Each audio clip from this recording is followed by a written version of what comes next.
viewers, today we will be discussing the question, why is everything weightless in outer space? Many people think this weightlessness comes from the fact that space is basically empty or that there is no gravity there. But in fact, this is not true. In space there is still gravity, and although it's less than on the Earth's surface, it will still mean things won't be weightless. Also, if we look at the ISS, the International Space Station, we see that even if there is air, objects and people are still weightless. So, what causes weightlessness then? We become weightless if there is no resulting force from gravity on our body, but as I just said, there is gravity in outer space. So this means that this force somehow gets cancelled out by another force. Well, in fact, it doesn't. Weightlessness as we know it in outer space doesn't actually work that way. The sensation of weightlessness is caused by everything around you falling at the exact same speed as you are. So basically the entire ISS is constantly falling down towards the Earth, with the astronauts inside it falling at the exact same speed.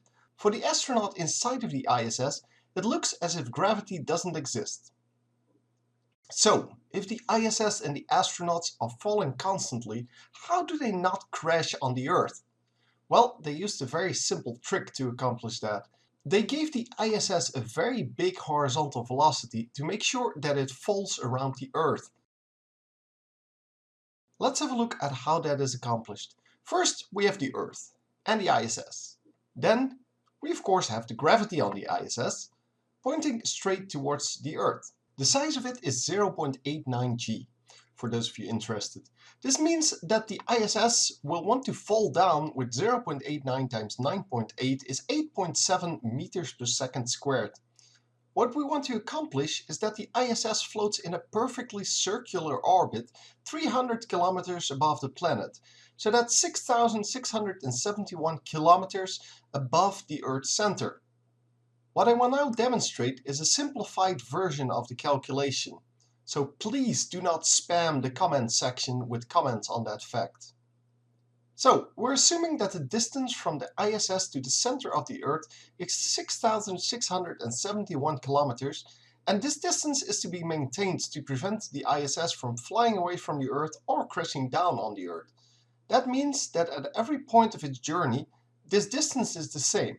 So let's have the ISS move 1 degree, measured of course from the Earth's center. I exaggerated the angle to make it more visible.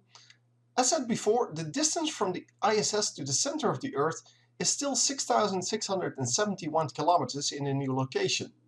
We also know that the gravity acceleration working on the ISS is 8.7 meters per second squared, as we saw before, and we will need that later. From this 1 degree angle and the distance from the ISS to the center of the Earth, we can calculate the distances traveled in x and y during this move. For now, we only need the y distance. A simple calculation shows us that the distance traveled in y is just over 1 kilometer. Now, how long does it take for the ISS to fall this distance? As seen in an earlier video, we can calculate this with the formula for linear acceleration. Filling in values converted to meters results in t is 15.3 seconds. This is how long it takes the ISS to make the vertical drop. In the same time, it has to travel the horizontal distance to stay equidistant to the center of the planet, since our goal was to keep the ISS at the same distance from the planet's center at all times. The horizontal travel distance is calculated similarly to the vertical travel distance and is a little over 116 kilometers. So the horizontal speed needed to travel 116.43 kilometers in 15.3 seconds means that the horizontal speed needed is 7.61 kilometers per second. If the ISS goes faster than this, it will float away from the Earth. If it goes slower, it will move towards the Earth. Hope you learned something today, and I will see you next time.